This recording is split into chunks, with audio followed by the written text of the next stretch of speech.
انہوں نے اپنی قسموں کو ڈھال بنا لیا ہے. فصدوا عن سبیل اللہ.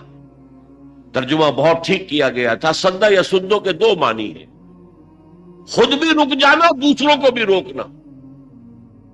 اللہ کے راستے سے خود رک گئے، دوسروں کو بھی روکتے. ان سے بھی کہتے تھے بھائی تمہاری مت ماری گئی ہے. قالوا لا تنفروا فی الحر، اس گرمی میں نکل رہے ہیں. شام کا سفر کرنا، تبوک جانا، حضور نے اعلان کر دیا تھا. عام اپنے غزوات کے جو آپ کی عام عادت تھی اس کے برعکس عام طور پہ یہ تھا کہ آپ چھپاتے تھے کہ کہاں جانا ہے. جیسے کہ ایک حدیث بھی ہے، استعینوا علی حوائجکم بالکتمان، اپنی ضرورتوں پر جو ہے پردہ ڈال کر چھپا کر اللہ کی مدد حاصل کرو. لیکن یہ ہم نے ڈکلیئر کر دیا تھا تبوک جانا ہے اور سلطنت روما سے ٹکراؤ ہے. ابھی تک تو عرب کی انٹرنل فائٹنگ تھی، اب ایک اسٹیبلشڈ ایمپائر جس کی فوجیں رومن لیجنز ہسٹری میں مشہور، لڑتے آہم لاکھوں کی فوجیں. تو وہ کیا سوچتے تھے؟ معاذ اللہ ان کا دماغ خراب ہو گیا ہے. غر ہؤلاء دینہم، ان کے دین نے انہیں دھوکے میں ڈال دیا ہے. کہاں جا رہے ہیں؟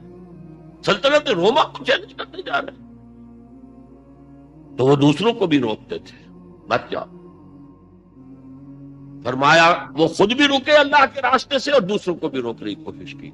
انہم ساء ما کانوا یعملون، یقیناً بہت ہی برا کام ہے جو وہ کر رہے تھے. اب آئی ہے بہت مرکزی آیت جس سے کہ بات واضح ہو جائے گی. ایک شعوری نفاق، ایک غیر شعوری نفاق. ذالک بانہم آمنوا، یہ اس لیے کہ ایمان تو وہ لائے تھے. قرآن تسلیم کر رہا، ایمان لائے تھے اور اس وقت کوئی دھوکے کا ارادہ نہیں تھا. یہ تو جب امتحان آ گئے، آزمائش آ گئی، جان و مال کے مطالبے آ گئے، تب پیچھے قدم ہٹنا شروع ہوا ہے، پسپائی شروع ہوئی ہے. اور رفتہ رفتہ پیچھے ہٹ کر سٹیج 1، سٹیج 2 اور سٹیج 3 تک جا پہنچے. گویا کہ سٹیج 3 تو کفر ہے، کھلا کفر ہے، اللہ کے رسول سے دشمنی اور اہل ایمان سے دشمنی. ذالک بانہم آمنوا ثم کفروا، وہ ایمان لائے تھے پھر انہوں نے کفر کیا ہے. لیکن یہ کفر پوشیدہ ہے، کھلم کھلا نہیں کہا. ان یہودیوں کی طرح جو صبح ایمان لائے تھے اور شام کو اعلان کر دیا جی ہم نے دیکھ لیا سب کچھ، ہم تو واپس جا رہے ہیں، مرتد ہو رہے ہیں. نہیں، یہ اسلام کے اندر رہے، قانونی طور پر اندر. اس شہتیر کی طرح جو اندر سے کھوکھلا ہو چکا ہے، اوپر سے ایک ونیئر ہے کہ دیکھنے والوں کو نظر نہیں آ رہا. وہ تو جب ایک دم گرے گا تو پتہ چلے گا یہ تو کھایا گیا تھا، ہمیں پتہ ہی نہیں چلا. چوکھٹ کو دیمک کھا چکی ہے لیکن اوپر ونیئر ہے، آپ کو نظر نہیں آ رہا. تو ذالک بانہم آمنوا ثم کفروا، یہ کفر حقیقی ہے، کفر قانونی نہیں ہے. مسلمان رہے، مسلمان مانا گیا اس لیے کہ منافق کوئی لیگل اینٹیٹی نہیں ہے. لیگل اینٹیٹی مومن بھی نہیں ہے، لیگل اینٹیٹی مسلمان، غیر مسلم. اللہ خیر سمجھ. اب جو مسلمان ہے وہ مومن صادق بھی ہو سکتا ہے، وہ دھوکے باز بھی ہو سکتا ہے، منافق. اور دونوں کیفیتوں سے جو ہے وہ اگر خالی ہے، نہ مثبت ایمان نہ منفی نفاق، تو اس کو کہتے ہیں اسلام بلا ایمان. یہ امام ابن تیمیہ نے سورہ حجرات کی اس آیت کے اوپر عنوان قائم کیا ہے، اثبات الاسلام بغیر ایمان، ایمان کے بغیر اسلام کا اثبات. قالت الاعراب آمنا قل لم تؤمنوا ولكن قولوا اسلمنا ولما يدخل الايمان في قلوبكم وان تطيعوا الله ورسوله لا يلدكم من اعمالكم شيئا ان الله غفور رحيم. تو ذالک بانہم آمنوا ثم کفروا فتطبع على قلوبهم، اب ان کے دلوں پر مہر کر دی گئی، جیسے بدترین کافروں کے دلوں کے اوپر جن پر حق جو ہے وہ واضح ہو گیا تھا. ان کے دلوں نے گواہی دے دی تھی کہ محمد ٹھیک کہہ رہے ہیں، سچے ہیں، لیکن اپنی عصبیت کی وجہ سے، اپنی چودراہٹ کی وجہ سے، اپنے سٹیٹس کی وجہ سے، اپنے تکبر کی وجہ سے، یا اپنے حسد کی وجہ سے مان نہیں رہے، ایسے لوگوں کے دلوں پر پھر مہر ہو جاتی۔ یہودی خاص طور پر ان کے علماء ایسے پہچانتے تھے حضور کو جیسے اپنے بیٹوں کو پہچانتے، یعرفونہ کما یعرفون ابناءہم، لیکن مانا نہیں تو اللہ تعالیٰ نے مہر کر دی۔ فَطُبِعَ عَلَىٰ قُلُوبِهِمْ فَهُمْ لَا يَفْقَهُونَ، اب انہیں صحیح تفقہ، صحیح فہم حاصل ہی نہیں، کیا نفع میں ہے کیا نقصان کا سودا انہیں پتہ ہی نہیں، ان کی مت ماری گئی۔ وَإِذَا رَأَيْتَهُمْ تُعْجِبُكَ أَجْسَامُهُمْ، اور اے نبی جب آپ انہیں دیکھتے ہیں تو آپ کو ان کے جسم بڑے بھلے لگتے ہیں، بڑے توانا، اس لیے کہ سارا ان کا معاملہ دنیا سے متعلق ہے، خوب اچھا کماتے ہیں، کھاتے ہیں، پیتے ہیں، تو جس کو کہتے ہیں فرما خامخواہ معتبر، ذرا شخصیت ایسی ہو تو ظاہر بات ہے کہ مجلس میں جب آتا ہے تو سب کی نگاہیں اٹھتی ہیں، یہ کون آیا ہے۔ حضور بھی ان کی طرف نگاہ کرتے تھے، ان کے پاس وسائل ہیں، یہ امیر لوگ ہیں۔ کتنے ہی غریب آئے ہیں غزوہ تبوک میں کہ حضور ہم حاضر ہیں جان کے ساتھ، ہمارے پاس مال نہیں ہے، سواری نہیں ہے، آپ اگر ہمارے لیے سواری کا بندوبست کر دیں ہم حاضر ہیں، جان و مال سے آتے۔ اور حضور نے جب کہا کہ میرے پاس بھی کوئی سواری کا بندوبست نہیں، تو وہ جاتے تھے، ان کی آنکھوں سے آنسو روا ہوتے تھے، اللہ یجدون ما ينفقون، کہ اب ان کے پاس ہے ہی کچھ نہیں، خرچ کیا کرے، کیسے کرے؟ ایک وہ تھے۔ اب یہ اغنیا ہے، یہ دولت مند ہے، یہ چودھری لوگ ہیں، لہذا حضور ان کی طرف توجہ فرماتے تھے۔ وَإِذَا رَأَيْتَهُمْ تُعْجِبُكَ أَجْسَامُهُمْ، ان کے جسم جو ہے وہ آپ کو بڑے اچھے لگتے ہیں۔ وَإِن يَقُولُوا تَسْمَعْ لِقَوْلِهِمْ، جیسے میں نے کہا نا معتبر آدمی معلوم ہوتا ہے، جب وہ کچھ کہتے ہیں تو آپ بڑی توجہ سے سنتے ہیں۔ تَسْمَعْ لِقَوْلِهِمْ، یہ کیا کہہ رہے ہیں، کیا ان کی رائے ہے۔ کَأَنَّهُمْ خُشُبٌ مُّسَنَّدَةٌ، اے نبی ان کی اصل حقیقت ہے ان سوکھی لکڑیوں کی جو سہارے سے کھڑی کر دی جائے، لکڑی کے کندھے جو خود نہیں کھڑے ہو سکتے تو اسے سہارا چاہیے۔ ایک درخت ہے جو خود کھڑا ہے، اور ایک وہ سوکھی لکڑی کے کندھے ہیں، وہ تو خود کھڑے نہیں رہ سکتے۔ کأنہم خشب مسندہ یحسبون کل صیحۃ علیہم، ان کی جان ہر وقت نرستی رہتی ہے، وہ کوئی بھی آواز ہوتی ہے، کوئی بھی شور آتا ہے، وہ سمجھتے ہیں آئی مصیبت ہماری، یقیناً کوئی حملہ ہونے والا ہے یا حملہ ہو گیا ہے، لہذا اب پھر مصیبت آئے گی ہماری۔ کہا جائے گا آؤ دفاع کرو، اب ادفعوا قاتلوا فی سبیل اللہ، اب ادفعوا، اللہ کی راہ میں جنگ کرو یا کم سے کم دفاع تو کرو، تو ان کی جانوں پر بن جاتی ہے۔ ہم العدو فاحذرہم، اے نبی یہ دشمن ہے، اصل دشمن یہ ہے، مارے آستین یہ ہے، یہ آستین کے چھپا ہوا سانپ ہے جو اندر سے ڈسے گا۔ فاحذرہم، آپ ان سے بچ کر رہیے۔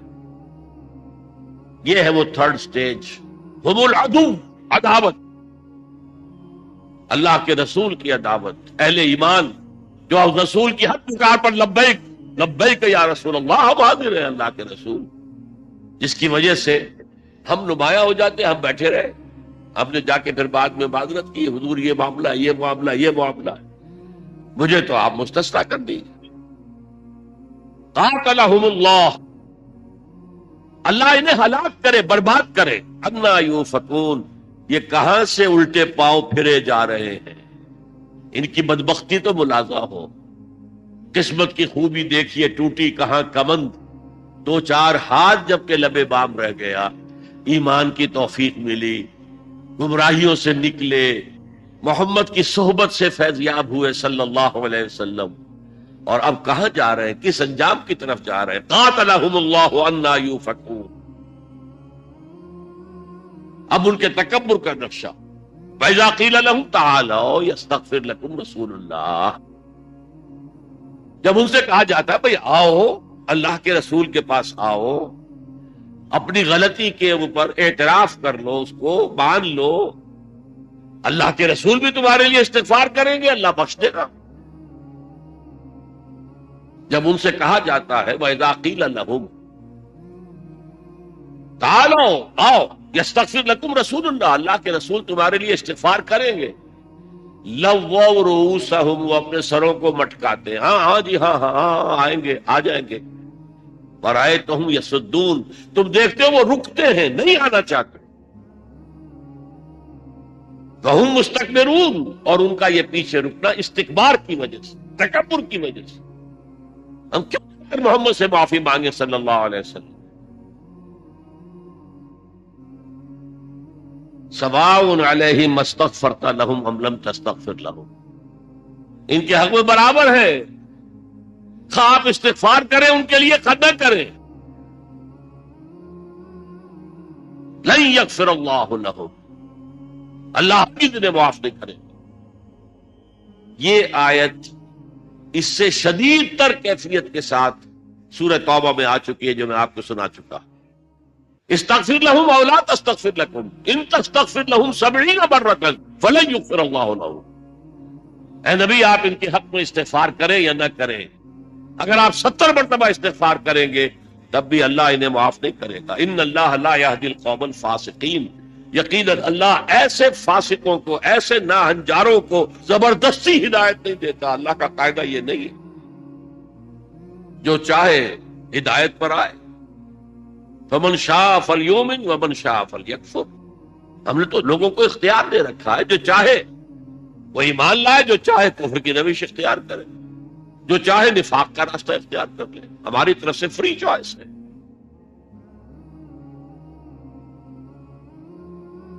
اب اس کے بعد ایک واقعہ بیان ہو رہا ہے، اور یہ اصل میں اس سے ایک اندازہ ہوگا کہ یہ منافقت کہاں تک پہنچا دیتی تھی۔ حضور غزوہ بنی المستلق سے واپس تشریف لا رہے تھے، اسی سفر میں وہ واقعہ پیش آیا کہ حضرت عائشہ کا ہاتھ گر گیا، اس کو تلاش کرنے کے لیے آپ دوبارہ گئی، رفع حاجت کے لیے گئی تھی، وہاں کہیں گر گیا، تلاش کرنے کے لیے گئی تو قافلہ چل پڑا۔ وہ ایک لمبا واقعہ ہے جس پر کہ عبداللہ ابن ابی نے شور مچا دیا، تہمت لگائی زنا کی۔ اسی سفر میں ایک واقعہ یہ پیش آ گیا، ایک جگہ پڑاؤ تھا، پاس کنواں تھا، وہاں سے پانی کھینچ رہے تھے، حضرت عمر کے ایک غلام تھے جہجہ، ان کے اور ایک انصاری صحابی کے درمیان کچھ تو میں ہو گئی۔ یہ تو ہمیشہ ان کے یہاں پہلے تو ہوتا ہی تھا، کہیں پانی پینے پلانے پہ جھگڑا اور کہیں گھوڑا آگے بڑھانے پہ جھگڑا رہتا تھا۔ وہ کوئی پرانی عادت عود کر آئی، جھگڑا ہو گیا۔ اب جہجہ نے دہائی دی مہاجرین، وہ کچھ لوگ آ گئے، ادھر سے اس انصاری نے انصار کو بلایا، یا معاشر انصار، ایک گروہ ادھر ایک گروہ ادھر، اور اندیشہ تھا کہ کہیں خانہ جنگی نہ ہو جائے۔ حضور کو خبر ہوئی اور آپ تشریف لائے، آپ نے پیسیفائی کیا، یہ کیا جاہلیت کی باتیں ہیں جو میں سن رہا ہوں، ان چیزوں سے اللہ نے تمہیں نجات دے دی تھی۔ وَاذْكُرُوا نِعْمَتَ اللَّهِ عَلَيْكُمْ إِذْ كُنْتُمْ أَعْدَاءً فَأَلَّفَ بَيْنَ قُلُوبِكُمْ فَأَصْبَحْتُمْ بِنِعْمَتِهِ إِخْوَانًا، اب اس کے بعد تم لوٹ رہے ہو جاہلیت کی طرف۔ خیر وہ حضور تو قصے کو فروغ کر کے وہاں سے تشریف لے گئے جہاں بھی آپ کا قیام تھا۔ اب اس عبداللہ ابن ابی رئیس المنافقین نے وہاں پر بکواس کرنی شروع کی۔ ایک تو یہ کہا انصار سے، دیکھو تمہارے ٹکڑوں پر پلے ہیں یہ، ان کی مثال ایسی ہے سمن کلبک یا کلک، کہ اپنے کتے کو کھلا پلا کے موٹا کرو تمہیں کو کاٹے گا۔ آج یہ تمہارے برابر کے ہو گئے، یہ تو لٹے پٹے آئے تھے، بھوکے ننگے آئے تھے، تم نے ان کی آؤ بھگت کی، تم نے ان کو ویلکم کہا، تم نے گھر تقسیم کر دیے، تم نے دکانیں تقسیم کر دی، اب ان پر خرچ کرنا بند کر دو۔ یہ سب دودھ پینے والے مجنو ہیں، جب انہیں کچھ نہیں ملے گا منتشر ہو جائیں گے۔ لَنْفَضُّوا مِنْ حَوْلِكَ، ایک تو یہ بات کہی، اور ایک یہ کہا اب جب مدینے واپس لوٹنا ہو جائے گا، ابھی تو چونکہ راستے میں ہے، تو لازماً جو عزت والے ہیں وہ ان ذلیلوں کو نکال باہر کریں گے، اب ہم نے مزید مدینے کے اندر برداشت نہیں کریں۔ وہاں پر ایک نوجوان ٹین ایجر بھی موجود تھا، اس نے آ کر حضور کو خبر دی عبداللہ ابن ابی نے یہ کہا ہے، یہ کہا ہے، یہ کہا ہے۔ حضور نے بلا کر جواب طلبی کی تو صاف انکار کر دیا، قسمیں کھا گئے، میں نے کہا ہی نہیں۔ آپ اس چھوکرے کی بات پر ایک بات کر رہے ہیں، اس بچے کی بات پر مجھ سے آپ ایکسپلینیشن کال کر رہے ہیں۔ بعد میں یہ آیات نازل ہوئی تو حضور نے فرمایا لڑکے کے کان سچے تھے، لڑکے نے جو سنا تھا وہ سچ تھا، اس لیے کہ وہی آ گئی، وہی نے تصدیق کر دی۔ وہ کیا ہے اب پڑھیے، ہم الذین یقولون لا تنفقوا علی من عند رسول اللہ حتی ینفضوا، یہی لوگ جو کہتے ہیں مت صرف کرو ان لوگوں پر جو اللہ کے رسول کے ساتھ ہیں، یہاں تک کہ منتشر ہو جائیں گے۔ دیکھنا ان بستیوں کو تم کے ویراں ہو گئی، یہ بھیڑ چھٹ جائے گی، تم ان کی ضیافت کرتے ہو، کھلاتے ہو، پلاتے ہو، سب من کلمت یا کلو لا تنفقوا علی من عند رسول اللہ، مت خرچ کرو، مت انفاق کرو ان پر کہ جو اللہ کے رسول کے ساتھ ہے، حتی ینفضوا، یہاں تک کہ یہ بھیڑ چھڑ جائے، چلے جائیں گے سب چھوڑ کر۔ وَلِلَّهِ خَزَائِنُ السَّمَاوَاتِ وَالْأَرْضِ، اللہ کا تبصرہ کیا آیا، حالانکہ اللہ ہی کی ملکیت میں ہے تمام خزانے آسمانوں کے اور زمین کے، وَلَكِنَّ الْمُنَافِقِينَ لَا يَفْقَهُونَ، لیکن ان منافقوں کو فہم اور تفقہ حاصل نہیں، جانتے نہیں۔ اگر ان کے پاس ایمان حقیقی ہوتا تو وہ جانتے کہ اللہ کے خزانوں میں کہیں کوئی کمی نہیں ہے، وَلَكِنَّ الْمُنَافِقِينَ لَا يَفْقَهُونَ۔ اور دوسرا جملہ آ گیا، يَقُولُونَ لَئِن رَجَعْنَا إِلَى الْمَدِينَةِ لَيُخْرِجَنَّ الْأَعَزُّ مِنْهَا الْأَذَلَّ، اس نے یہ بھی کہا تھا، یہ کہتے ہیں کہ اگر ہم پہنچ گئے مدینے واپس،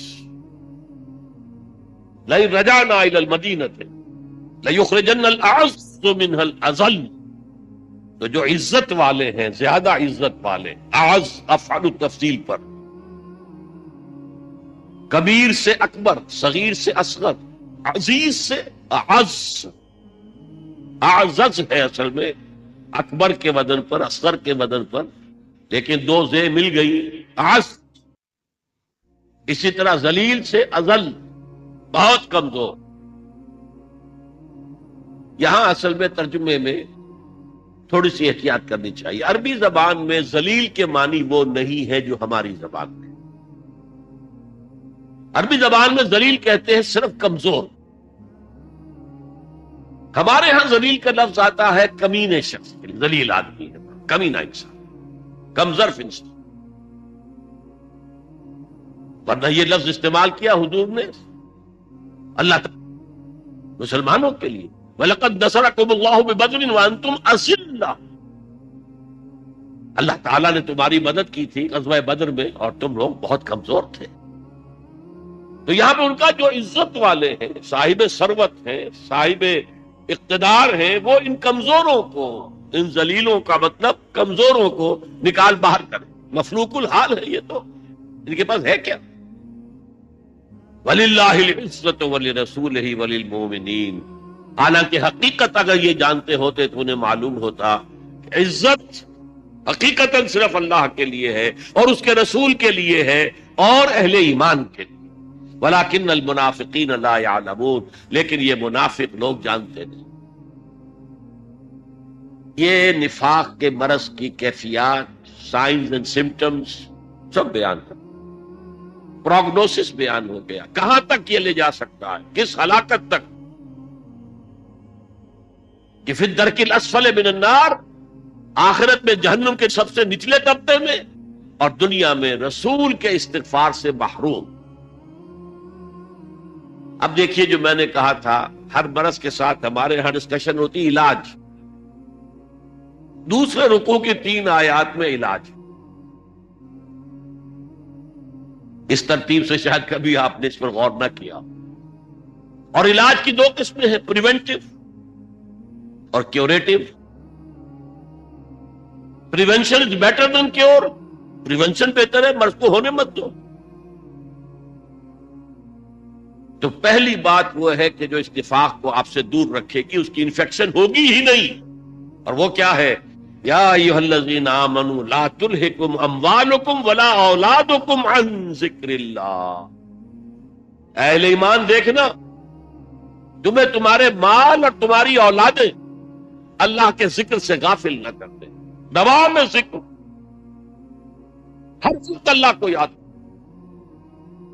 نماز تو خیر ہے ہی اللہ کے ذکر کے لیے، اس کے علاوہ ذکر. جمعے کے بارے میں بھی فرمایا ہے فَإِذَا قُضِيَتِ الصَّلَاةُ فَانتَشِرُوا فِي الْأَرْضِ وَابْتَغُوا مِن فَضْلِ اللَّهِ وَاذْكُرُوا اللَّهَ كَثِيرًا لَعَلَّكُمْ تُفْلِحُونَ. یہ نہ سمجھا کہ بس ذکر تو نماز میں ہم کر آئے، اب کوئی اور ذکر نہیں. کثرت سے ذکر. وہ آیات ہم پڑھ چکے ہیں. الذین یذکرون اللہ قیاما وقعودا وعلی جنوبہم، وہ لوگ جو اللہ کو یاد رکھتے ہیں کھڑے ہوئے، بیٹھے ہوئے، لیٹے ہوئے، ہر حال. اور اس کی شکلیں کیا ہیں؟ بدقسمتی سے ہمارے ہاں اہل تصوف کے جو مختلف مسلک ہیں، انہوں نے ذکر اذکار کے اپنے اپنے طریقے اختیار کیے. مراقبے بھی ہوتے ہیں، ذکر بالجہر بھی ہوتا ہے، ذکر خفی بھی ہوتا ہے، پھر ضربیں بھی لگتی ہیں. لا الہ الا اللہ، ضرب لگاؤ اپنے قلب پر، مختلف. لیکن حقیقت کے اعتبار سے سمجھیے ذکر کہتے کسے؟ ذکر کے معنی ہے استحضار اللہ فی القلب، اللہ کو دل میں موجود رکھنا، دل سے، دل کا تعلق اللہ سے ٹوٹنے نہ پائے. یہ جو چیزیں ہیں جنہیں ہم ذکر کہتے ہیں، وہ ذرائع، طریقے ہیں ذکر کے. کس طریقے سے ذکر کرو، اللہ کیسے تمہارے قلب کے اندر موجود رہے. نمبر 1، الذکر، الذکر، دی ریممبرنس از قرآن، تلاوت قرآن. انا نحن نزلنا الذکر وانا لہ لحافظ، اس کا نام ہی ہے ذکر. ہم ہی نے اس ذکر کو نازل کیا ہے اور ہم ہی اس کے محافظ. الذکر، قرآن مجسم ذکر ہے، سراپا ذکر ہے، مؤثر ترین ذکر ہے، ذکر ہے. نمبر 2، اقیم الصلاۃ للذکری، میری یاد کے لیے نماز قائم. 5 دفعہ اپنے معمولات سے نکلو، صبح بستر سے اٹھو فجر کے وقت اور اللہ کو یاد کرو، مجھے یاد کرو. اور یہ نماز ہے، یہ ایک طرح کا جامع ذکر ہے. آپ زبان سے بھی ذکر کر رہے ہیں، سورہ فاتحہ پڑھ رہے ہیں، آپ قرآن مجید کا بھی کچھ حصہ پڑھ رہے ہیں یا سن رہے ہیں فجر کی نماز میں، جسے کہا ہی گیا ہے قرآن الفجر. اقم الصلاۃ لدلوک الشمس الی غسق اللیل وقرآن الفجر. نماز کو قائم رکھا کرو سورج کے ذرا ڈھلنے سے لے کر رات کے تاریک ہو جانے تک، اور خاص صبح کے وقت قرآن کا پڑھنا. یعنی فجر کی نماز میں طویل قرات ہونی چاہیے، طویل قرات. کم سے کم حضور کا جو معمول سامنے آتا ہے وہ 5 رکوع، 3 رکوع پہلی رکعت میں، 2 دوسری میں. جمعے کے روز سورہ سجدہ، الف لام میم السجدہ، سورہ سجدہ 3 رکوع پہلی رکعت میں، اور سورۃ الدہر 2 رکوع دوسری سورت. باقی نمازوں میں، مغرب میں، عشاء میں آپ کم پڑھیں. اور حکمت کیا رکھی ہے؟ سورج کے ڈھلکنے کے بعد سے لے کر یہ رات تک تو گویا کہ نماز ہی ہے، نماز ہی ہے. آپ نکلے، آئے پھر گئے. سردیوں میں تو معلوم ہوتا ہے کہ بس پھیرا لگ رہا ہے. ظہر پڑھ کر تھوڑا سا وقت گزرا، عصر آ گئی، عصر پڑھ کر تھوڑا سا وقت گزرا، مغرب آ گئی، پھر تھوڑی دیر کے بعد عشاء آ گئی. اقم الصلاۃ لدلوک الشمس الی غسق اللیل وقرآن الفجر. لیکن یہ کس لیے ہے؟ اقم الصلاۃ لذکری. اس میں عرض کر رہا تھا جامع ہے، زبان بھی ذکر کر رہی ہے، اللہ اکبر، سبحان ربی العظیم، سبحان ربی الاعلی، اور جسم بھی ذکر کر رہا ہے. آپ کھڑے ہیں جھک کر قنوت، پھر آپ رکوع میں گئے ہیں، آپ کے ذکر کے ساتھ آپ کا جسم بھی اللہ کے سامنے جھک رہا ہے، پھر اس کی فائنل شکل سجدہ. اور حضور نے فرمایا ہے اقرب ما یکون العبد الی اللہ فی السجود، انسان قریب ترین جو اللہ سے ہوتا ہے وہ سجدے کی حالت میں ہوتا ہے. کیونکہ انسان میں اصل چیز کیا ہے؟ تکبر. اور سجدہ کیا ہے؟ پیشانی آپ نے زمین پر ٹکا دی تو تکبر کی نفی ہو گئی، اگر ہمیں کوئی احساس ہو. اور حضور فرماتے ہیں کہ جب سجدہ کرو تو یوں محسوس کرو کہ تم نے اللہ کے قدموں میں اپنا سر رکھ دیا. اور حفیظ جالندری کا ایک بڑا پیارا شعر ہے، سرکشی نے کر دیے دھندلے نقوش بندگی. ہمارے ماتھے پر بندگی کے آثار اور نشان ہونے چاہیے تھے، سرکشی، بغاوت، تکبر نے دھندلے کر دیے. سرکشی نے کر دیے دھندلے نقوش بندگی، آؤ سجدے میں گریں لوح جبی تازہ کریں. یہ ماتھے پر بندگی کا نشان تازہ. تو پہلے الذکر قرآن، جسمانی اور زبانی ذکر جمع ہو گیا نماز. اور تیسرا ذکر جسے کہا جائے گا ذکر دوام،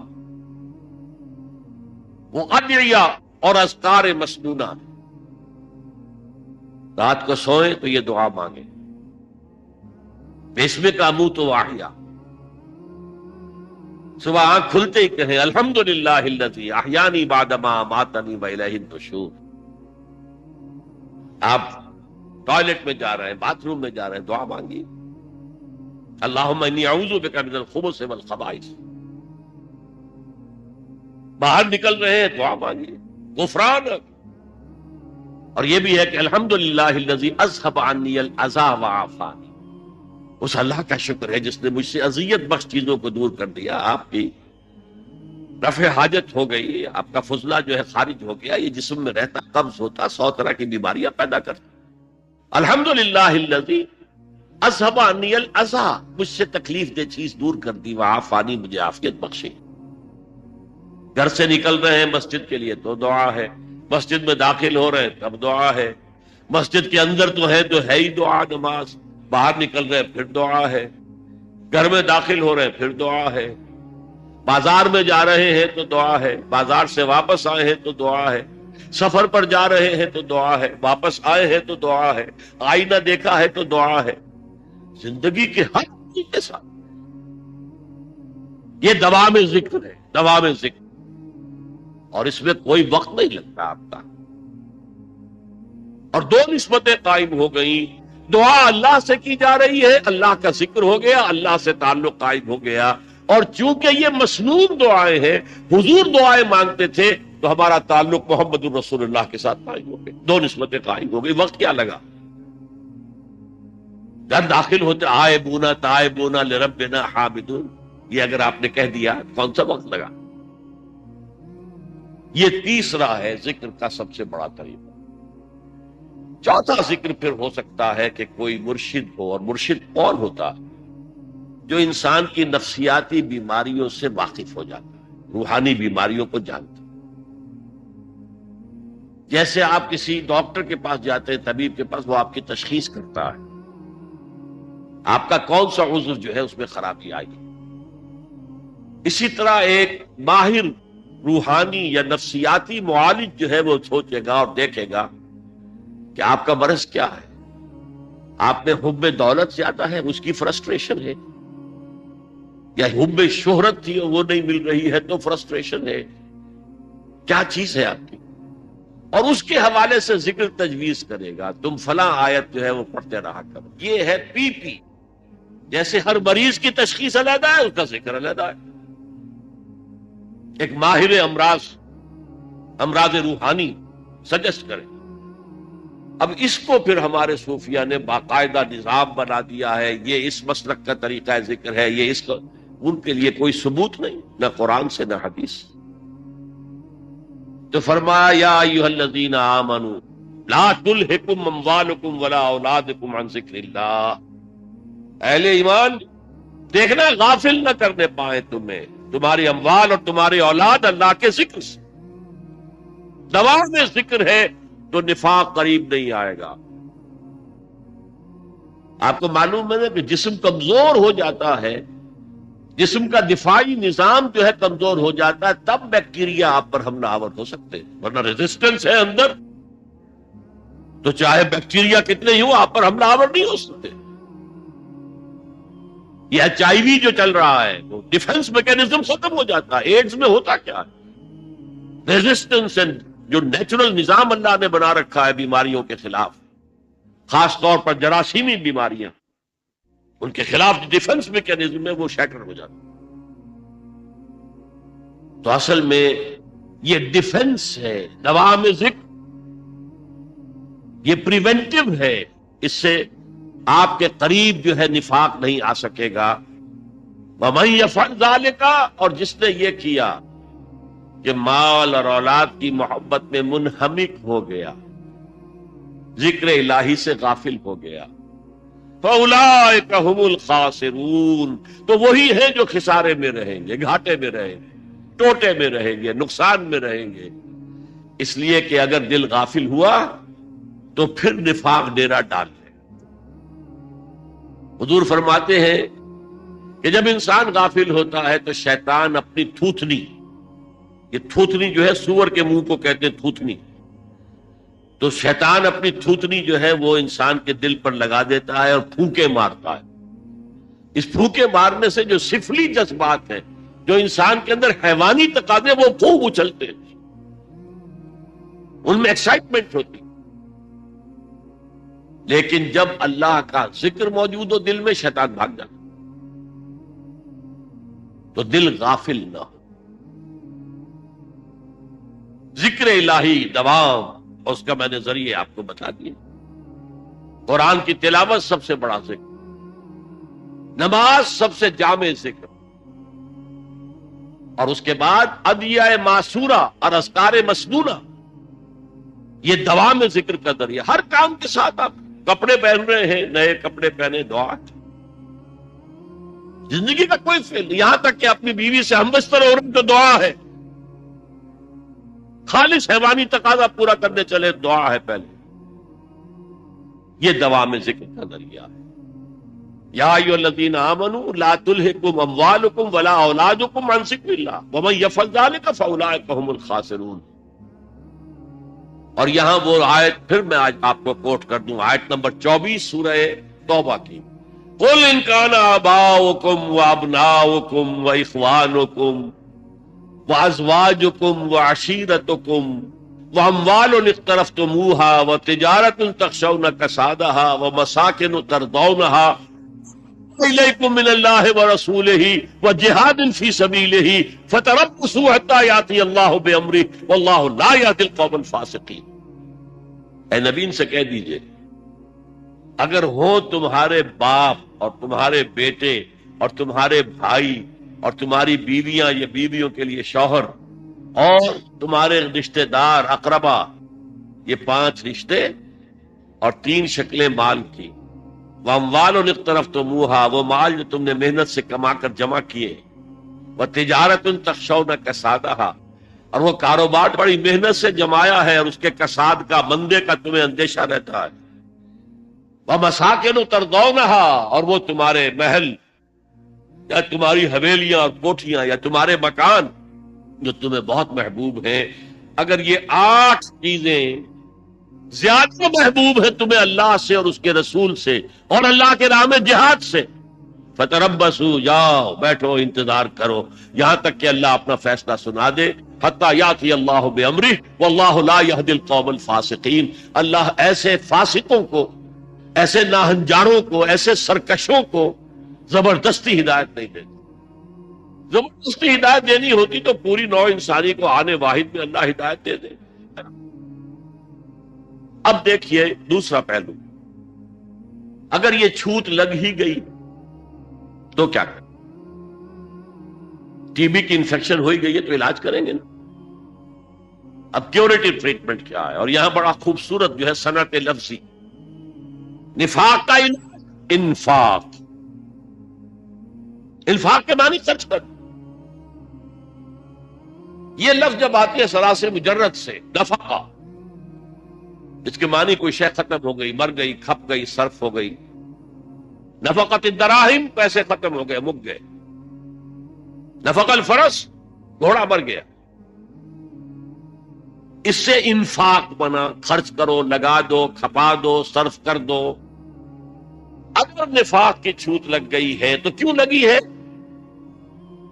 تمہیں دنیا کی محبت تمہارے دل پر غالب آ گئی.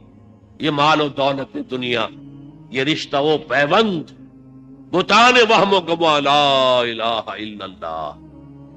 لہذا اب علاج بالضد، اپوزٹ کے ذریعے سے علاج کرو. مال محبوب ہے، نکالو، دو.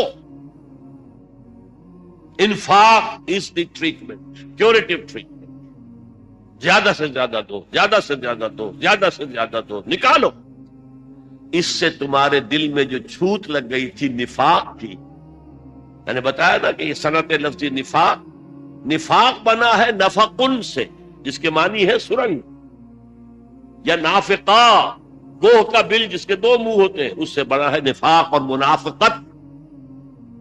جیسے جہاد اور مجاہدہ، قتال اور مقاتلہ، اسی طرح نفاق اور منافقت یا منافقہ، عربی میں منافقہ کہیں گے، منافقت نہیں کہیں. تو یہ کیا ہے؟ یہ جان و مال بچا کر رکھنا، اس کی محبت کی وجہ سے. اللہ کی راہ میں نہ مال خرچ کرنے کی توفیق اور نہ جان دینے کے لیے تیار. اب اس کا علاج کیا ہے؟ اصل میں حب دنیا کا سب سے بڑا سمبل جو ہے وہ حب مال ہے. اس حب مال کو نکالو اپنے دلوں سے، نکالو اپنے دلوں سے، نکالو اپنے دلوں سے. وَأَنفِقُوا مِمَّا رَزَقْنَاكُمْ، خرچ کرو، خرچ کرو، خرچ کرو ان میں سے، سب چیزوں میں سے جو ہم نے تمہیں دی ہیں. من قبل ان یأتی احدکم الموت، اس سے پہلے کہ تم میں سے کسی کی موت کا وقت آن کھڑا، موت سرہانے آ کر کھڑی ہو جائے. جب آدمی کو پتہ چلتا ہے کہ اب تو دنیا سے روانگی ہے، تب کہتا جی سب اللہ کی راہ میں دے دو، مجھے تھوڑی اور وقفہ دے دو، میں سب دولت دے دوں گا.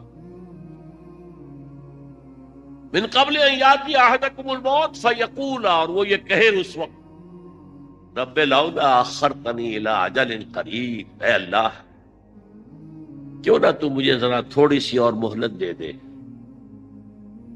فاصدق، تو میں سب صدقہ کر دوں گا. واکم من الصالحین، اور میں نیکوکاروں میں سے ہو جاؤں گا.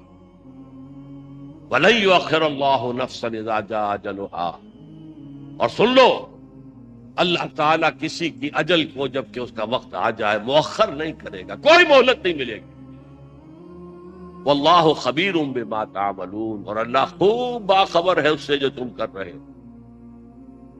اگر مہلت مل گئی تو وہی کچھ کرو گے، اللہ جانتا، وہ تمہاری گھٹی کے اندر پڑ چکی ہے، مال کی محبت، دنیا کی محبت. لہذا اب موت کا وقت آ گیا ہے تو اس کے ٹلنے کی کوئی سبیل نہیں. آپ نے دیکھا ان 11 آیات میں طب کی اصطلاح کے مطابق یہ نفاق کا مرض، روگ، فی قلوبہم مرض، یہ کہاں سے شروع ہوتا ہے؟ ضعف ایمان اور نفاق میں ڈفرینشیٹنگ لائن کیا ہے؟ نفاق کی پہلی علامت، پہلی سٹیج جھوٹ، جھوٹے بات. دوسری سٹیج قسمیں کھانا. تیسری اور فائنل سٹیج جو بھی اسلامی تحریک کا قائد ہے اس سے دشمنی ہو جانا، اور جو صادقین ہیں جو آگے بڑھ کر جان اور مال کھپا رہے ہیں ان سے نفرت ہو جانا، ان سے دشمنی ہو جانا. This is the final stage, this is the point of no return. اب تو اللہ کی طرف سے نبی کا استغفار بھی رد، اور آخرت میں عذاب الہی کی بدترین صورت، فی الدرک الاسفل من النار. اور جو عداوت جس درجے کی ہو جاتی ہے وہ عبداللہ ابن ابی کے قولوں میں ہم نے پڑھ لیا. علاج کیا ہے؟ دوام ذکر الہی. الذین یذکرون اللہ قیاما وقعودا وعلی جنوبہم. اور اگر چھوت لگ جائے تو انفاق، خرچ کرو خرچ کرو خرچ کرو خرچ کرو. یہاں تک کہ پوچھا گیا کہ قرآن مجید میں اتنا زور دیا جا رہا ہے انفاق پر، خرچ کرو خرچ کرو خرچ کرو، کتنا خرچ کریں؟ فرمایا گیا یسألونک ماذا ينفقون قل العفو، جو بھی تمہاری ضرورت سے زیادہ ہے دے ڈال. یہ ہے نفاق کی حقیقت، اور نفاق سے بچاؤ کی شکل، اور نفاق کا مرض لاحق ہو جائے تو اس کے علاج کی صورت. اللہ تعالی ہمیں اس نفاق سے پاک کرے. ایک غلطی مت کیجیے گا، مسلمان بے عمل ہو کبھی اسے منافق نہ کہیے گا. کسی کو ہم منافق قرار نہیں دے سکتے. اس کی بے عملی یا بد عملی بھی اگنورنس کی وجہ سے ہو سکتی ہے، ایمان کے ذوف کی وجہ سے ہو سکتی ہے، ذوف ارادہ کا مریض ہو سکتا ہے کہ ایک شخص کچھ کام کرنا چاہتا ہے، ہمت نہیں ہے، نیورستھینیا ہے، اعصابی مریض ہے، جو بھی کچھ ہے منافق نہیں. منافق کون ہوگا آج کے دور میں؟ جو اللہ کے دین کے غلبے کی کسی تحریک میں شامل ہو،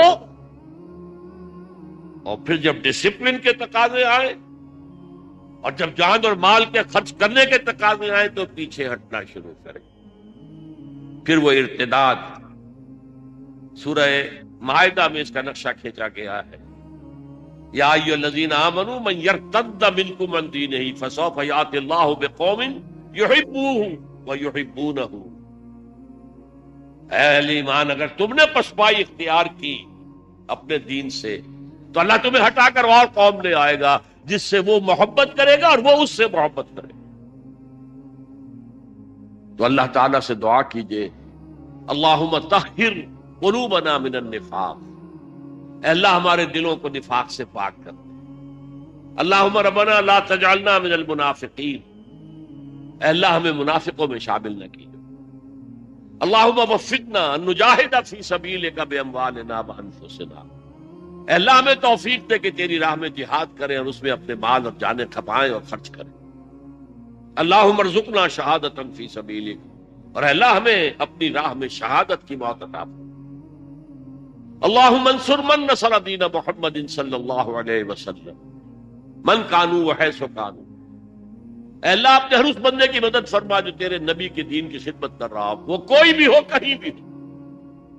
وجعلنا منہم، اور اے اللہ ہمیں بھی ان کے ساتھ شامل ہونے کی توفیق عطا فرما. وخذل من خذل دین محمد صلی اللہ علیہ وسلم من کانوا وحیث کانوا، اے اللہ ہر اس شخص کو ذلیل اور رسوا کر دے جو تیرے نبی کے دین سے روگردانی کر رہا، خواہ وہ کوئی بھی ہو کہیں بھی ہو.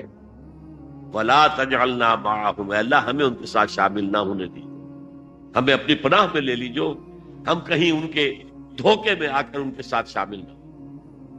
اللہم اغفر لآبائنا وامہاتنا ولجمیع المؤمنین والمؤمنات والمسلمین والمسلمات الاحیاء منهم والاموات انک سمیع مجیب الدعوات. اللہم اشف مرضانا اللہم اشف مرضانا اللہم اشف مرضانا. وصلی اللہ تعالی علی خیر خلقہ محمد وآلہ واصحابہ اجمعین برحمتک یا ارحم الراحمین. مجھے ہمارے ایک ساتھی نے یاد دلایا ہے کہ آپ اپنی تقریر کے اختتام پر IRF کا بالخصوص اور اہل بمبئی کا بالعموم شکریہ ادا کر دیں. واقعہ صحیح مجھے یاد دہانی کی گئی ہے. جتنا اہتمام کیا ہے IRF نے میرے لیے، اور جس کی بدولت آپ لوگ یہاں اتنی کثیر تعداد میں جمع ہیں، اس کے لیے میں ان کا ممنون ہوں. اور پھر جس طرح کی وہ ریکارڈنگ کر رہے ہیں، جس طرح کے انہوں نے خرچ کیے ہیں، یہ ویڈیوز جہاں جہاں بھی جائیں گے وہاں تک اللہ کا پیغام پہنچے گا. اس میں یقیناً میرے لیے بھی اجر و ثواب رہے گا، یہ میرا صدقہ جاریہ رہے گا، میرے مرنے کے بعد بھی یہ چیزیں رہیں گی. اور پھر جو لوگ یہ کام کر رہے ہیں، محنت کر رہے ہیں، پیسے خرچ کر رہے ہیں، بھاگ دوڑ کر رہے ہیں، ان کے والنٹیئرز جس طرح میں نے دیکھا ہے مصروف ہیں، ڈسپلن کے ساتھ کام کر رہے ہیں، ہر چیز بڑی منظم ہے. تو میں ان سب حضرات کے لیے اللہ سے دعا بھی کرتا ہوں اور ان سب کا شکریہ بھی ادا کرتا ہوں، اور آپ سب حضرات کا بھی شکریہ. مجھے معلوم ہے روزانہ آنا اور ہر روز تعداد بڑھنا، آج شاید سب سے زیادہ تعداد ہو گئی ہے. ویسے بھی الوداعی خطاب تھا. میرا اپنا اندازہ تھا کہ یہ 10 دن کا پروگرام مسلسل ہوگا تو رفتہ رفتہ کچھ حاضری کم ہوتی جائے گی. میں نے یہاں جو برعکس صورت دیکھی ہے تو واقعہ یہ ہے کہ اس سے حوصلہ ملا ہے کہ نہ ہو مایوس اقبال اپنی کشت ویراں سے، نہ ہو نا امید اے اقبال اپنی کشت ویراں سے، نہ ہو نا امید. ذرا نم ہو تو یہ مٹی بہت زرخیز ہے ساقی. مسلمانوں کے اندر ایک امنگ ہے، ایک ولولہ ہے، ایک خواہش ہے. اللہ کرے کہ قرآن مجید کی رہنمائی، میں اپنی رہنمائی نہیں کہہ رہا، قرآن مجید کی رہنمائی، میں تو ایک ذریعہ ہوں. جیسے حضور نے حضرت علی سے کہا تھا یا علی ان یہدی اللہ بک رجلا واحدا خیر لک من حمر النعم. اگر اللہ تعالیٰ تمہارے ذریعے سے کسی ایک آدمی کو بھی ہدایت دے دے، دیکھیے کس قدر خوبصورت انداز ہے، تم ہدایت دینے پر قادر نہیں ہو علی، اللہ تمہارے ذریعے سے ہدایت دے دے. لن یہدی اللہ بک رجلا واحدا خیر لک من حمر النعم، تو تمہارے لیے سرخ اونٹوں سے بڑی دولت ہے یہ.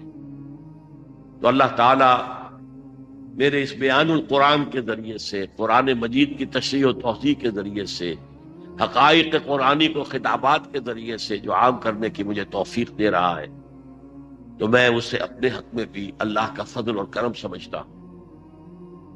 اور جہاں جہاں تک بھی اس کا اثر و نفوذ پہنچے گا، میرا اللہ تعالیٰ کی طرف یہ کلیم رہے گا کہ اللہ مجھے اس کے ثواب میں سے اجر کا میرا جو ہے حصہ ملتے رہنا چاہیے. اور آپ میں سے جو بھی اس کے اندر لگ جائے گا، کھپ جائے گا، اس کا اجر محفوظ ہوگا، اس کے اجر میں کوئی کمی نہیں ہوگی، بغیر ان ينتقص من اجرہ شیء. لیکن اگر میرے ذریعے سے اللہ نے آپ کو اس کام میں لگا دیا، متوجہ کر دیا، تو مجھے اس کا اجر ملتا رہے. بہرحال میں آپ سب کا مشکور ہوں، ممنون ہوں. دعا کرتا ہوں کہ جو کچھ میں نے بیان کیا ان 10 دنوں میں، اس سے دین کی ایک حقیقت آپ کے سامنے نکھر کر آ گئی ہو، اور آپ اس کو عملاً اختیار کرنے کے لیے عزم مصمم کر لیں.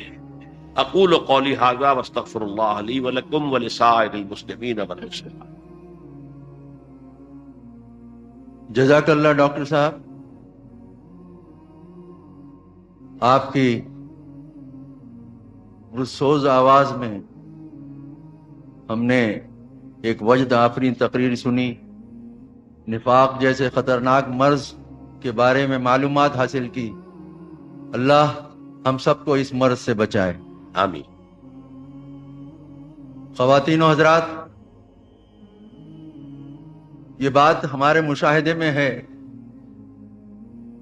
کہ جب سوال و جواب کا سیشن ہم شروع کرتے ہیں تو وقت کی تنگی کی بنا پر کچھ سوالات رہ جاتے ہیں، اور کچھ لوگوں کو اس سے شکایت بھی ہے، اور صحیح ہے. لیکن ان حالات کے پیش نظر، خصوصاً جب کہ ہم وقت میں کوئی توسیع نہیں کر سکتے، اس کا نعم البدل یہی ہو سکتا ہے کہ ہم ڈاکٹر صاحب سے جن کے سوالات کے جوابات نہ ملے ہوں، ان سے ای میل یا ویب سائٹ یا ٹیلی فون یا فیکس کے ذریعے رابطہ قائم کریں. انشاءاللہ ڈاکٹر صاحب کی طرف سے ان تمام سوالات کے جوابات دینے کی کوشش کی جائے گی جو آپ ان سے پوچھیں گے. ڈاکٹر صاحب کا ای میل ایڈریس نوٹ کر لیں. ای میل ہے founder@tanzeem.org. ویب سائٹ ہے www.tanzeem.org. ڈاکٹر صاحب کا پوسٹل ایڈریس بھی نوٹ فرما لیں. Tanzeem Islami 36K Model Town, Lahore 54700 Pakistan. ایک بار پھر نوٹ کر لیں، Tanzeem Islami 36K Model Town, Lahore 54700 Pakistan. Telephone numbers ہیں 586951 586951 اور فیکس ہے 583400 فیکس 583400. اب جو سوال و جواب کا سیشن شروع کر رہے ہیں ہم. سوال جواب کے سیشن کے شروع کرنے سے قبل میں اپنا ایک مشاہدہ اور اس کا جو نتیجہ میں نکال رہا ہوں وہ بیان کر رہا ہوں. آج میری تقریر کے بعد کوئی ہلچل نہیں ہوئی، کوئی لوگ اٹھے نہیں، گئے نہیں، ورنہ منظور شیخ صاحب کہتے رہ جاتے تھے اور بہرحال جن لوگوں کو جانا ہوتا تھا وہ اٹھ کر چل دیتے تھے. میں محسوس کر رہا ہوں کہ شاید چونکہ یہ آج الوداعی خطاب تھا تو یہ آپ کی مجھ سے محبت کی ایک علامت ہے کہ آج جو ہے اس طرح کی کوئی ہلچل نہیں ہوئی ہے اور آپ یہاں سے اٹھ کر گئے نہیں ہیں. کوئی بھی شخص مجھے نظر نہیں آیا، کوئی ایک آدھ آدمی شاید اٹھا ہو اتنے بڑے مجمع میں.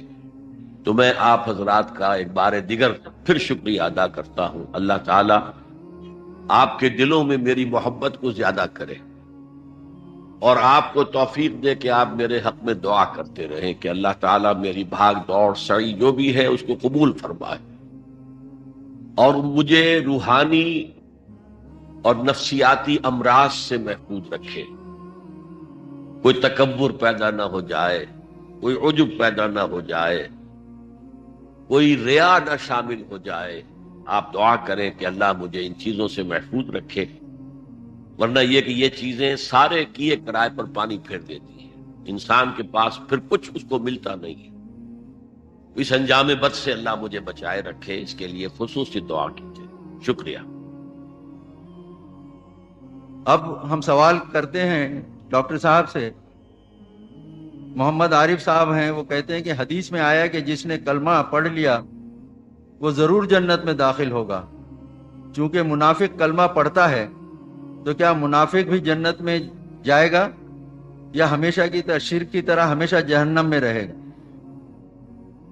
اصل میں اس نوع کی جو حدیثیں ہیں ان میں سے مثلا ایک میں ہے جس نے کلمہ پڑھا صدق دل سے، ایک اضافی شرط، دل کی سچائی کے ساتھ کلمہ پڑھا.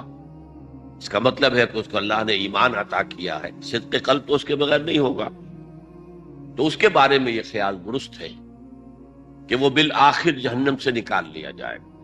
اگر اس کے نیک اعمال کم ہیں اور برے اعمال کا پلڑا بہت بھاری ہے تو جہنم میں داخل تو ہوگا.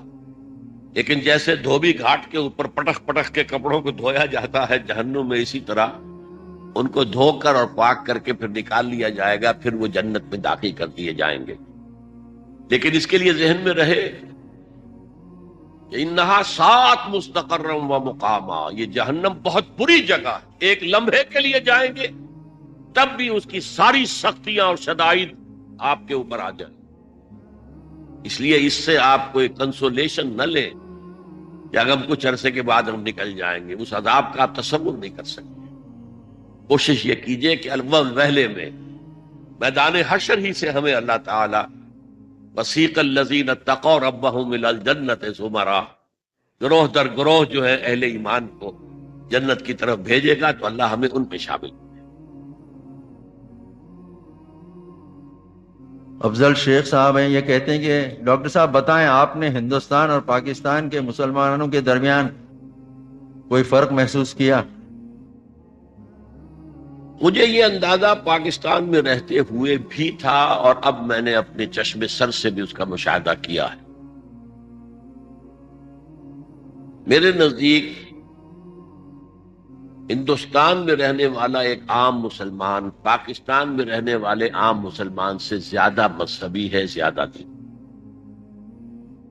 اس میں کچھ اس کا بھی دخل ہے کہ جہاں انسان اقلیت میں ہوتا ہے وہاں اس کے اندر ایک ڈیفینسو میکنزم پیدا ہو جاتا ہے، ایک ارج ہو جاتا ہے اپنی آئیڈینٹی کو برقرار رکھنا.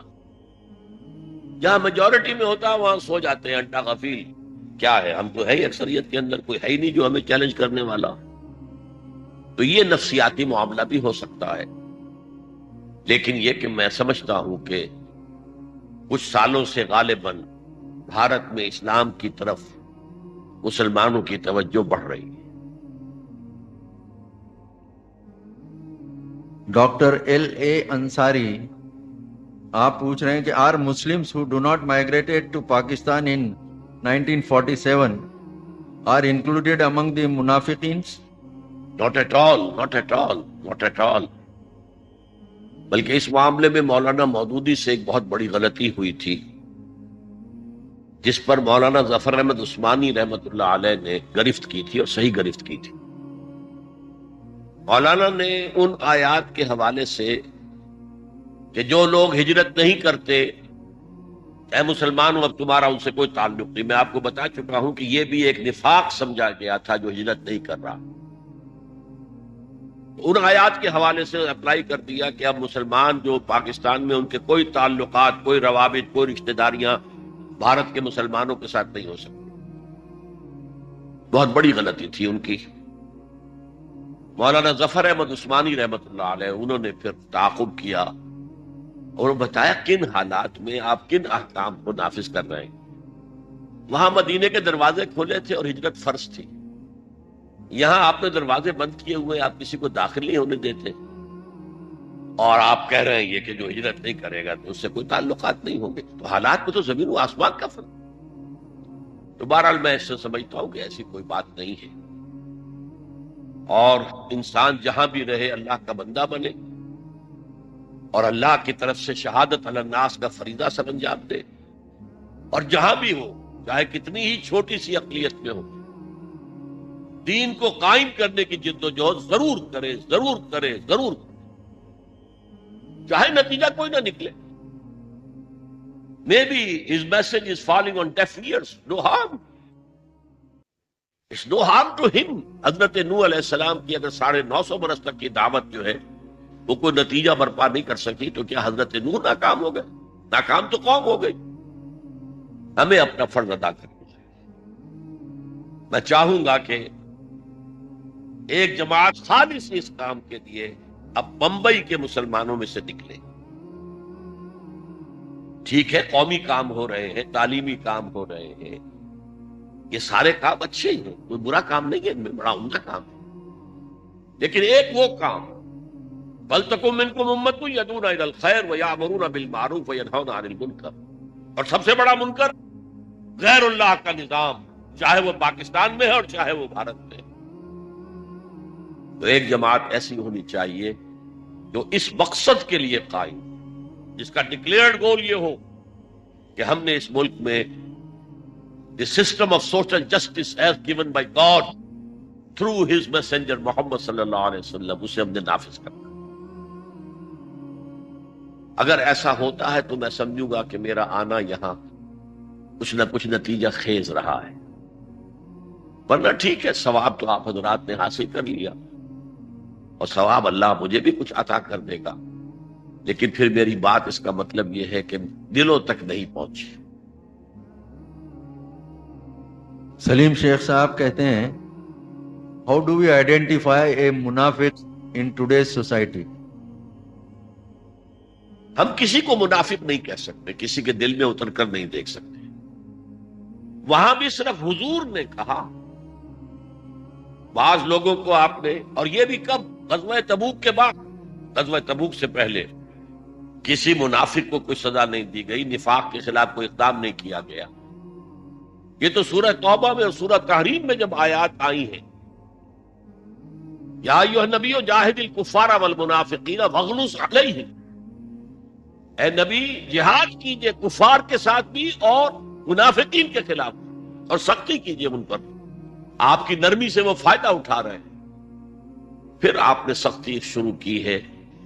پھر مدینے واپس آتے ہی جو انہوں نے ایک مسجد بنا لی تھی، مسجد زرار، جہاں وہ منافق جمع ہوتے تھے مشوروں کے لیے، اور جہاں ابو عامر راہب جو انتہائی دلی اور جانی دشمن تھا محمد کا صلی اللہ علیہ وسلم اور اسلام کا، وہ آتا تھا اور آ کر وہاں ٹھہرتا تھا اور منافقین ان سے رابطہ کرتے تھے اس سے. تو حضور نے جا کر اس مسجد کو جلا دی. یہ قرآن مجید میں حکم تھا. تو اس کے بعد آپ نے یہ بھی کیا ہے کہ مسجد نبوی سے کہا فلاں ابن فلاں نکل جاؤ ہماری مسجد، فلاں ابن فلاں نکل جاؤ ہماری. حضور کو معلوم تھا کون منافق ہے، وحی کے ذریعے سے آپ کو.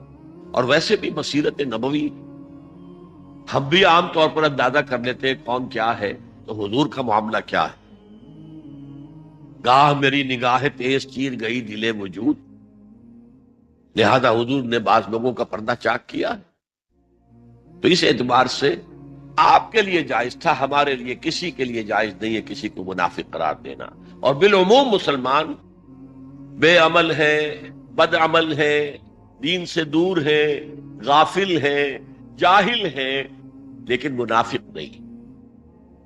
نفاق کا امکان میں بتا چکا ہوں ایسا ہی ہے کہ اگر جیسے میں نے ابھی عرض کیا ایسی ایک جماعت یہاں قائم ہو، پھر اس جماعت پر کوئی سختیوں کا دور آئے اور پھر پیچھے ہٹے، وہ منافق ہوں گے.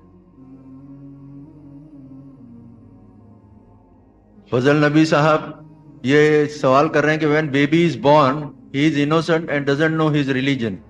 We are all lucky enough to have Muslim parents and we followed Allah and his Rasul sallallahu alaihi wasallam's path. Why do we blame all those innocent who were born to non-Muslim parents, and why to blame those parents who followed their grandparents? If Allah willed, He should have sent all those newborns in Muslim families. Please clarify. یہ بہت مشکل سوال ہے، اور ان سب کا آخری سوال یہ ہے کہ اللہ نے کائنات پیدا ہی کیوں کی؟ اس کا کوئی جواب نہیں. اس کی مشیت. صرف ایک حدیث ملتی ہے، اسے بھی محدثین جو ہے مستند تسلیم نہیں کرتے، اور وہ کیا ہے؟ اسے اکثر مفسرین نے لیا ہے اور صوفیہ اس کو بہت کثرت سے بیان کرتے ہیں. کنت کنزا مخفیا فاحببت ان اعرف فخلقت الخلق. میں ایک چھپا ہوا خزانہ تھا، میرے اندر قوت تھی، خلاقی کی قوت تھی. اب کوئی مجھے پہچاننے والا نہیں، جاننے والا ہی نہیں، نہ میری قوت کا ظہور ہو رہا ہے کس شکل میں. تو میں نے خلق کو پیدا کیا تاکہ میری قوت کا، میری تخلیقی صلاحیت کا پوری طریقے سے ظہور ہو، میری رحمت کا ظہور ہو، ایسی مخلوق ہو جس پر میں رحمت فرماؤں، رحمت کروں. تو یہ ایک سبب کائنات کی تخلیق کا ہے. پھر اس دنیا میں ہمیں جو بھیجا، ہماری زندگی تو بہت طویل ہے، وہ میں ایک اپنے لیکچر میں بیان کر چکا ہوں. تخلیق اول ہماری ہوئی تھی عالم ارواح میں، یہ تخلیق ثانی ہے جو اس جسد کے ساتھ دنیا میں ہوئی ہے. بہرحال اس میں سے یہ حصہ جو کاٹ لیا گیا ہے دنیا کی زندگی کا، یہ ایک امتحانی وقفہ ہے. قلزم ہستی سے تو ابھرا ہے مانند حباب، اس زیاں خانے میں تیرا امتحان ہے زندگی. خلق الموت والحیات لیبلوکم ایکم احسن عملا. قرآن یہ کہتا ہے تم اپنے شعور سے کام لو. ہم نے تمہارے اندر جو ہے، تمہارے دل کے اندر اپنی معرفت رکھی ہوئی ہے، اپنی محبت رکھی ہوئی ہے. تم کیوں ماحول سے اتنے متاثر ہو جاتے ہو کہ اسی کی پیروی کر رہے ہیں، اسلاف کی پیروی کر رہے ہیں؟ اپنی عقل سے کام لو اور سوچو اور صحیح راستہ اختیار کرو. اور ظاہر بات ہے کہ جو شخص اپنے عقل سے کام لے کر اپنے آبائی مذہب کو چھوڑ کر اسلام اختیار کرے گا، اس کا بہت اونچا مقام ہوگا، اللہ کے ہاں بہت بڑی قدر ہوگی. باقی بچوں کے بارے میں تو خود حدیث موجود ہے، کل مولود یولد علی الفطرہ فابواہ یہودانہ او ینصرانہ او یمجسانہ. ہر بچہ نسل آدم کا فطرت اسلام لے کر آتا ہے. یہ تو اس کے والدین ہیں جو اسے یہودی اور نصرانی اور مجوسی بنا لیتے ہیں. یہ انوائرمنٹل فیکٹر ہے جو اس پر کام کرتا ہے.